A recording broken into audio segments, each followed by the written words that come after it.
इस मूवी के पहले पार्ट की तरह ही सेकंड पार्ट भी ट्रू इवेंट्स पर बेस्ड है। तो मूवी की शुरुआत होती है नॉर्थ वेस्टर्न ऑस्ट्रेलिया के एक हाईवे पर पेट्रोलिंग करते हुए दो ऑफिसर्स को दिखाते हुए। ये दो ऑफिसर इस हाईवे पर अपना ड्यूटी कर रहे थे, जहां उनका काम था कि अगर कोई गाड़ी ओवर स्पीड में पास होती है तो उसे स्पीडिंग टिकट देके उसका चालान काटना। तो थोड़ी देर बाद जब उन्हें पीछे से एक ट्रक आते हुए दिखता है तो वो लोग उस गाड़ी का स्पीड चेक करते हैं, बट उस गाड़ी का स्पीड 100 से नीचे होने के बाद भी वो दोनों ऑफिसर उस ट्रक का पीछा करने लगते हैं, क्योंकि उन्हें ओवर स्पीडिंग का कोटा पूरा करना था। इसके बाद हमें उस ट्रक के ओनर को दिखाया जाता है, जहां हम देखते हैं कि वो गाड़ी कोई और नहीं बल्कि मिक चला रहा होता है। अब जिन्होंने इस मूवी के पहले पार्ट के एक्सप्लेनेशन को देख लिया है उन्हें पता ही होगा कि मिक कौन है। अब जब मिक देखता है कि पुलिस की गाड़ी उसके पीछे पड़ी हुई है तो वो चुपचाप गाड़ी को साइड में रोक लेता है, जिसके बाद वो दो पुलिस ऑफिसर्स उसको बाहर बुला लेते हैं और कहते हैं कि उसका गाड़ी ओवर स्पीड में चल रहा था तो इसीलिए उसे चालान भरना होगा।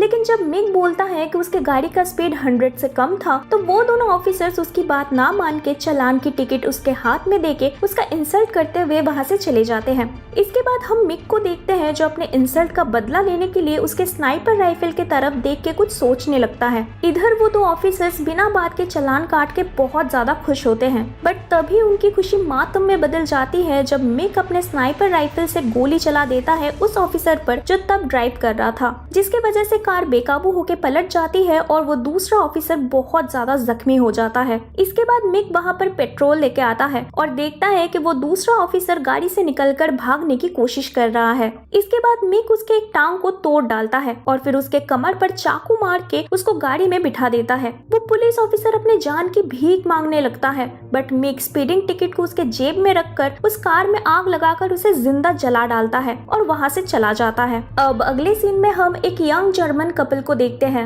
जिनका नाम रडगर और कटरीना होता है। वो लोग भी नॉर्थ वेस्टर्न ऑस्ट्रेलिया में टूर के लिए आए हुए होते हैं और वुल्फ क्रिक जा रहे थे, बट क्योंकि रास्ते में उन्हें कोई ऐसी कार नहीं मिलती जिनसे वो लिफ्ट मांग सके तो इसीलिए वो लोग चलते हुए आगे बढ़ रहे थे। पर तभी उन्हें एक कार आते हुए नजर आती है। रडगर जल्दी से आगे जाके उस कार से लिफ्ट मांगने लगता है। कुछ दूर जाके जब वो कार रुकती है तो हमें पता चलता है कि वो मिक का ट्रक है। इधर रडगर और कटरीना लिफ्ट के लिए मिक के कार की तरफ जाने लगते हैं, बट तभी जब पीछे से और एक ट्रक आ जाता है तो मिक वो देख के पकड़े जाने के डर से वहाँ से भाग जाता है। उन लोगों को समझ नहीं आता है कि वो कार रुकने के बाद भी ऐसे चला क्यों गया। इसके बाद रडगर और कटरीना को दूसरी गाड़ियों से लिफ्ट मिल जाता है और वो लोग फाइनली वुल्फ क्रीक तक पहुँच जाते हैं एंड साथ में एक अच्छा सा टाइम स्पेंड करते हैं। इसके बाद रात होने से पहले वो लोग वहाँ से निकल जाते हैं और आती हुई एक गाड़ी से लिफ्ट मांगने लगते हैं, बट वो कार नहीं रुकती। अब चलते चलते रात हो जाती है, जिसकी वजह से उन लोगों को वहीं पे कैंप लगाना पड़ता है। अब रात को मिक उसी रास्ते से गुजर रहा होता है जहाँ उसको टेंट में से आती रोशनी दिख जाती है और वो उनके पास चला जाता है।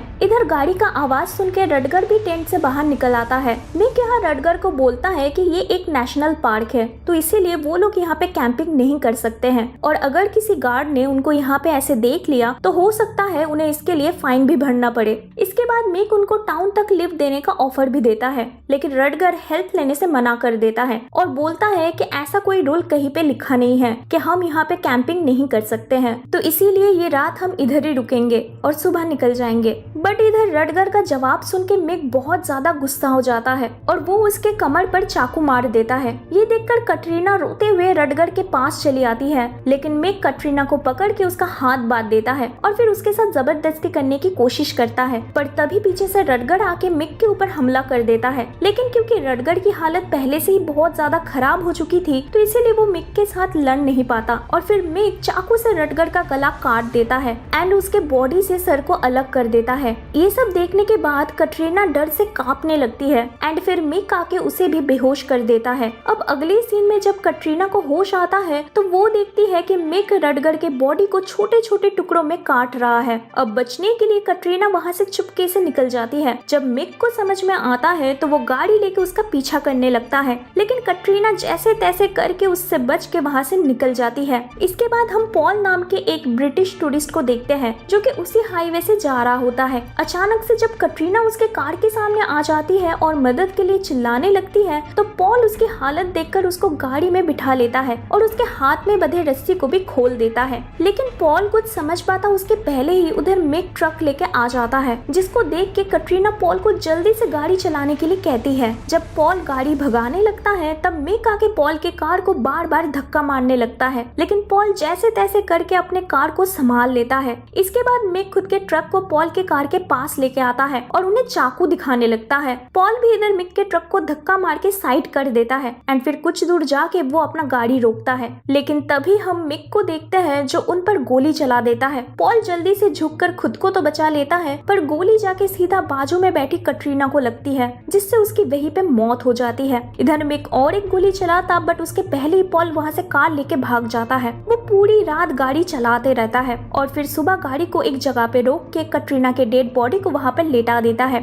इसके बाद वो गाड़ी लेके आगे निकल जाता है। फिर कुछ देर बाद हाईवे में रुक के वो मैप देखने लगता है, क्योंकि उसे कोई आइडिया नहीं होता है कि वो अभी किधर है। अब तभी उसको पीछे से कार आते हुए दिखता है। मदद की उम्मीद से वो उस कार को रोकने की कोशिश करता है, बट वो गाड़ी नहीं रुकती। इसके बाद वो एक ट्रक को उसके तरफ आते हुए देखता है। वो उस ट्रक को भी रोकने की कोशिश करता है, बट जब वो ट्रक रुकता है तो वो देखता है कि उस ट्रक का ड्राइवर मिक है। अब मिक को देखते ही पॉल जल्दी से कार स्टार्ट करके वहाँ से भागने लगता है। मिक भी उसका पीछा करने लगता है और उसके कार को बार बार टक्कर मारने लगता है। अब तभी अचानक से कुछ कैंगरूज रोड के बीच में आ जाते हैं। पॉल तो किसी तरह संभाल लेता है, बट मिक उन कैंगरूज को कुचल देता है। इधर हम देखते हैं दोनों की गाड़ी का फ्यूल ऑलमोस्ट खत्म होने वाला होता है। अब एक जगह पर जब टर्न आता है तो हम देख पाते हैं कि पॉल की गाड़ी मिक के ट्रक से बहुत ज्यादा आगे चली जाती है। पॉल ये देख के बहुत ज्यादा खुश हो जाता है और सोचता है कि वो अब सेफ है, बट तभी पॉल के कार का एक टायर बर्स्ट हो जाता है, जिसके वजह से उसका कार ऑलमोस्ट रोड से गिरते हुए किसी तरह बच जाता है। लेकिन इधर भी मिक ट्रक लेके आ जाता है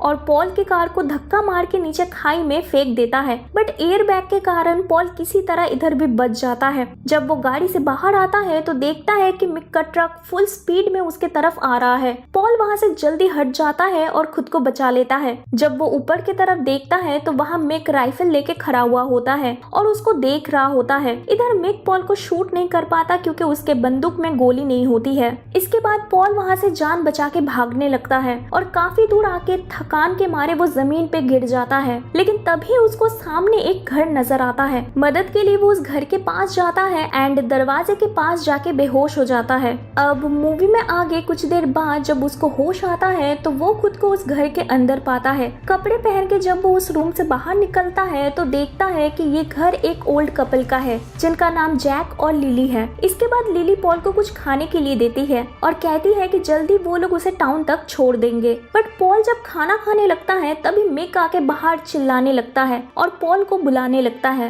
वो कहता है कि उसे अच्छे से पता है कि पॉल इसी घर में है। मिक का आवाज सुन के पॉल बहुत ज्यादा डर जाता है, लेकिन जैक उसको शांत होने के लिए कहता है और बंदूक लेके बाहर आके मिक को वहाँ से चले जाने के लिए धमकी देता है। गन देख के मिक वहाँ से चुपचाप चला जाता है, पर जैसे ही जैक घर के अंदर एक्स्ट्रा गोली लेने आता है तो वो नोटिस करता है कि उसका दूसरा गन गायब है और तभी पीछे से मिक आके उसको शॉट गन से शूट कर देता है। गोली की आवाज सुन के लिली उधर देखने आती है तो मिक उसे भी मार डालता है। अब ये सब देख के जब पॉल पीछे के दरवाजे से भागने लगता है तो मिक उसको भी देख लेता है और वहाँ पे बंधा घोड़े को लेकर मिक उसका पीछा करने लगता है। अब आगे भागते भागते रात हो जाती है और पॉल एक झाड़ी में जाके छिप जाता है, बट मिक उसे उधर भी ढूंढ लेता है और उसे बहुत मारता है, जिससे पॉल बेहोश हो जाता है। अब अगले सीन में जब पॉल को होश आता है तो वो खुद को एक चेयर के साथ बंधा हुआ पाता है। वो जब उस रूम में आसपास देखता है तो उसे कई सारे टूल्स नजर आते हैं, जिसे देखकर वो तो और भी ज्यादा डर जाता है।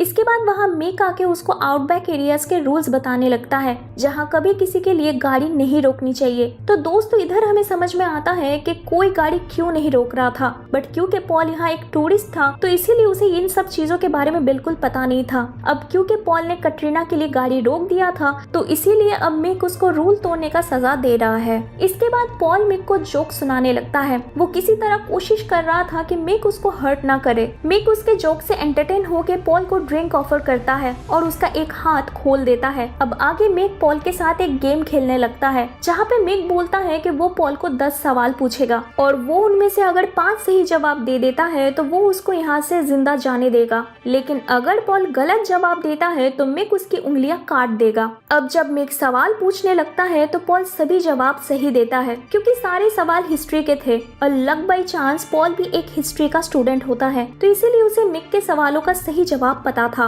बट सही आंसर देने के बाद भी मिक पॉल का एक उंगली काट देता है क्योंकि वो उसके सामने ज्यादा स्मार्ट बन रहा था। इसके बाद मिक पॉल से लास्ट सवाल पूछता है कि ऑस्ट्रेलिया का बेस्ट क्रिकेटर कौन है। अब सही जवाब जानने के बाद भी पॉल जानबूझ के इधर गलत जवाब देता है और जब मिक उसकी दूसरी उंगली काटने जाता है तो पॉल उसे दूसरे हाथ की उंगली काटने के लिए रिक्वेस्ट करता है ताकि उसका दूसरा हाथ भी मिक खोल दे। इधर मिक पॉल की बात मान लेता है और उसके दूसरे हाथ की उंगली काट देता है। इसके बाद मिक अंदर ड्रिंक लेने जाता है और तभी पॉल सामने रखे हैमर को टेबल के नीचे छिपा देता है और जब मिक वापस आता है तो पॉल उस हैमर से उसके सर पर मार देता है और उसके लास्ट क्वेश्चन का सही आंसर बताता है। लेकिन तभी मिक उठ जाता है और पॉल वहां से भाग के एक टनल के अंदर आ जाता है। इधर मिक उसका पीछा करने लगता है और पॉल उधर टनल में बहुत आगे चला जाता है जहां उसे बहुत सारे टूरिस्ट के लाशें दिखाई देती है जिनको मिक ने महीनों टॉर्चर करके मार डाला था। अब तभी अचानक से एक लड़की सामने आके पॉल से मदद मांगने लगती है जिसको देख के पॉल बहुत ज्यादा डर जाता है और वहां से भाग जाता है। इसके बाद मिक उसके पालतू कुत्तों को छोड़ देता है पॉल को पकड़ने के लिए। जब वो कुत्ते पॉल पर अटैक करने आते हैं तब उनमें से एक डॉग मिक के लगाए हुए ट्रैप से मर जाता है। अब ये देख के पॉल जब अपने आसपास अच्छे से चेक करता है तो तब उसे पता चलता है कि मिक ने चारों तरफ ट्रैप बिछा के रखा है। अब तभी उसको पीछे से किसी के आने की आवाज सुनाई देती है।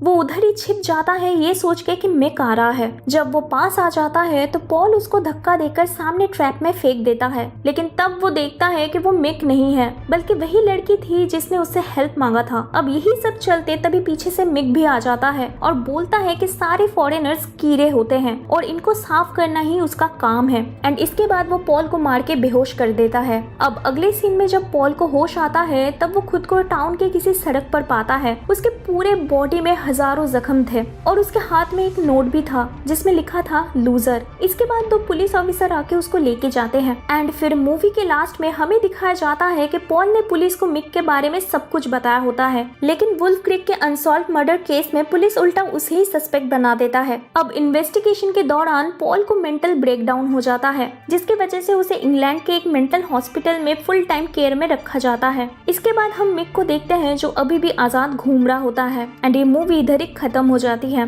दोस्तों इस मूवी का थर्ड पार्ट 2022 में आने वाला है जहां मिक फिर से अपना कहर बरसाएगा। तो दोस्तों अगर ये वीडियो आपको पसंद आई तो चैनल को सब्सक्राइब और वीडियो पर लाइक एंड कमेंट करना मत भूलिएगा। मिलते हैं नेक्स्ट वीडियो में।